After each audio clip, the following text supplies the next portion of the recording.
And we're back with part 4 of our Preserving Your Memories series. I'm Mindy Turner with the Curry County Cooperative Extension Service, your family and consumer science agent. So excited to be wrapping up this series. It's really been fun for me to be able to play with and see a lot of the different things and bring some of that together. So we've talked about covering an album, reusing that old 3-ring binder to make something special. We've talked about what kind of supplies you should use and how to have the most effective long-term memory preservation, particularly if you're scrapbooking or framing or putting something together in those ways. Last time we talked about making some gift or theme albums that you could give. And today we're going to talk a little bit about digital scrapbooking. There are so many options and so many things that you can do with your basic publishing stuff that's on your computer already, that whatever system that you're using, things that you can do in a variety of online. Some are free, some you have to pay more to get additional things, in how you put those things together. So there's a lot of options with what we can do digitally. So one of the sites that I like to use is called Canva. They do have a free version membership that you can log in and add your stuff. And then if you get more advanced and want to do more things, they have different levels of a membership. This is not by far the only one. This is just one of the ones we happen to use as a graphics program at the university. So it's something I'm familiar with. You can get on and just do a search and find tons of different things and probably free opportunities. Just want to make sure it's a legitimate place before you upload all your photos and all of your stuff to that site. So some of the things you can do when we talk about digital scrapbooking is a lot just like what we talked about, but you saw how full my table was of all of the stuff that I had to do some scrapbooking and wanting to pull all of that together. And now I have my laptop. So there are a lot of things that we can do this way. It takes less supplies. It can be very inexpensive if you're not paying for extra things or an extra membership. And so then just to give you an idea what some of these things look like, I went in and I just opened a new design. And I'm getting so much glare I can't actually see the screen, so I'm going to have to turn it a little so I can show you guys the stuff that we want to show. But then you have options over here that you can pick from to use. And so like right now I just have it open to the backgrounds, and there's a ton of backgrounds, and I can search. If I want to do a page about our trip to the beach, I can type in beach and get all of these different backgrounds that relate specifically to that. I can choose a theme, just like when we looked at our packets of paper, and here's my theme and the things I want to use. I can do all of that online and select what I want. So if I go in here and let's just say I'm going to just click on this first one under landscapes, and it's got some pretty trees and things. And what I'm in right now is a poster size one, but you can select the size. You can do those 12 by 12 pages, the 5 by 5s, the 8.5 by 11, whatever you want to do. Then you're going to be able to download these things either as a PDF, as an image, however you want to save it to print. Or once you get things put together, there's a variety of options for how you can do that and actually purchase printed items. One year, when I was serving as officer advisor to some of the teenagers doing the State Leadership Council, what I did for the end of the year to give gifts to them was I made them a book. So similar to the idea of a yearbook, but I went in, and this was done through a different program that existed at that time, and just selected photos, and each of them had a page with some photos of them specifically, and then of course there's things of their group activities and all the items and everything that we did.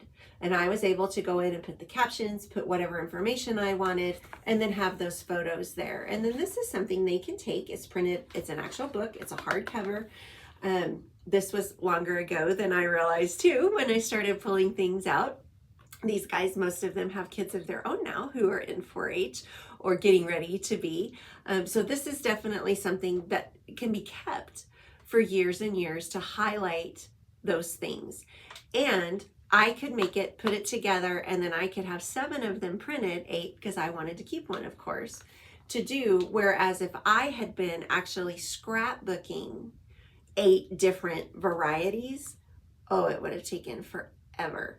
And so like I said, this was done through that. My leadership team I'd had a few years before that, prior to knowing how and that these things were an option, I actually did using just a presentation software that was already on my computer, on my machine that we use, and put together that with same kind of idea, their pictures, their information, who all the people were that were on their team with them, and then save those onto DVDs for them to take and use. So it would play. That's one of the things with digital scrapbooking. You can upload them to sites, you can leave them there, you can share links where they will play themselves and people can just watch it go through as kind of like a presentation and have that information. And then I was able to add a bunch of the photos to that as well, so they could go back and print or do and use whatever photos they chose. So there's a lot of fun, cool things you can do related to digital scrapbooking. Some of it may just take some playing around, and it's just like we talked about with our paper supplies. You're going to try it out, move things around. The beautiful thing about doing this, you save it. Most of these programs will have some type of an auto save, but then you can click undo. If you don't like that, you add something or you change the color and that's not the color you wanted, you just change it back. So you can play around to get it to look like and be what you want it to be. Okay, so most of the sites are going to have similar offerings, similar options for what you can do within that to develop and make those items. And so some of the things that you might do, you might be making greeting cards. I usually do my Christmas cards this way and then have all of those printed.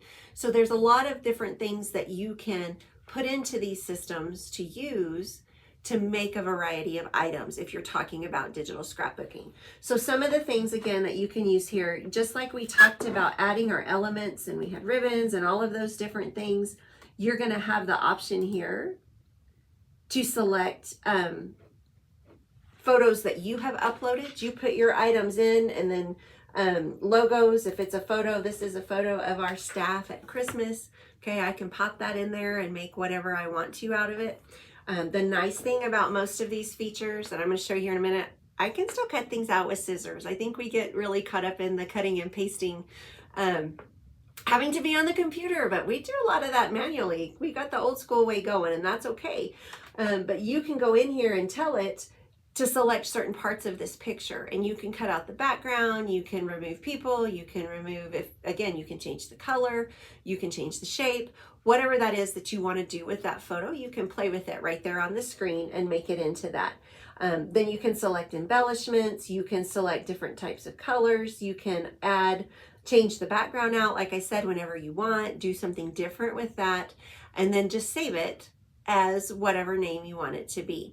Then you're going to go in, again, pretty much all of these systems are going to have the option of some type of a share, where you can email it out, you can share a link, you can download it as a PDF, or you can order printed versions of whatever it is that you've built and created on here. And so they do already have built-in options to create and do photo books where the theme and everything is there. Okay, the other thing that I do digitally every year is we do a calendar for the aunts and uncles, the grandparents, all of them, that feature photos of my kiddos throughout the year. And I take photos all year and I save those, and then I go in and I pop those in, and you can have quotes, you can put in their birth dates, any other information, add those elements and fix it so that for whatever month you have that where they can share it, and then they've got that memory, that reminder throughout the year to see those kids and watch them grow throughout the year, because they don't always get to be with them all the time. So there's a lot of different things that you can do within these digital programs to preserve those memories. Okay, the other nice thing about it is you're storing things in the cloud, on a site, somewhere where you are, even in your machine. We recommend that you back things up, jump drives, if you need to get a larger drive that you can put things onto. There's all kinds of backup drives out there, things you can use to where you're preserving and you have those photos, all of that information. You can scan in your old photos to have those, or just upload what you've taken with your camera, your phone, however you need to get those in there so that you can manipulate and use those within the program. The other thing that I think is a super cool idea, and I stole it, I'll be honest, is that you can take these items that you've created digitally and you can make a hybrid. Some of us, we still like that crafting piece. Maybe I don't want to have all the supplies. Maybe I don't want to mess with going to get the photos printed or whatever that other piece is that I have to do.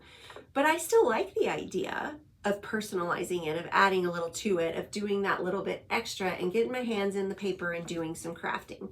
So we can hybrid what we have created now digitally with some of the other items that we've talked about adding to our scrapbooks. So one of the things we did this year is I made just some simple Valentines, just giving my kids a hard time more than anything. But I created those within this program. Okay, picked the design, did the layout, had the background, made it say what I wanted, added a photo. So now we can take this and we can add stickers. We can use our punches that we talked about and just give it that little extra flair. I went ahead after I printed this one, I did print them on cardstock to make it a little more heavy duty. I used those fun edgers that we had so that instead of just a straight edge cutting it out, it's got this nice little fancy edge all the way around. And then I wanted to have these little 3D components. So how we did that, if you can see that some of this it's hard when you're watching it flat, but there's 3D pop-up component to give it that dimension. So how we do that, this is another just kind of an end of year thing that I put together for my older son that highlights some of the things he accomplished and did this last year. So there's the 3 horses he trained and rode, and then football is a big deal to him, and they did get to play in the state championships and win last year. So that was a big thing.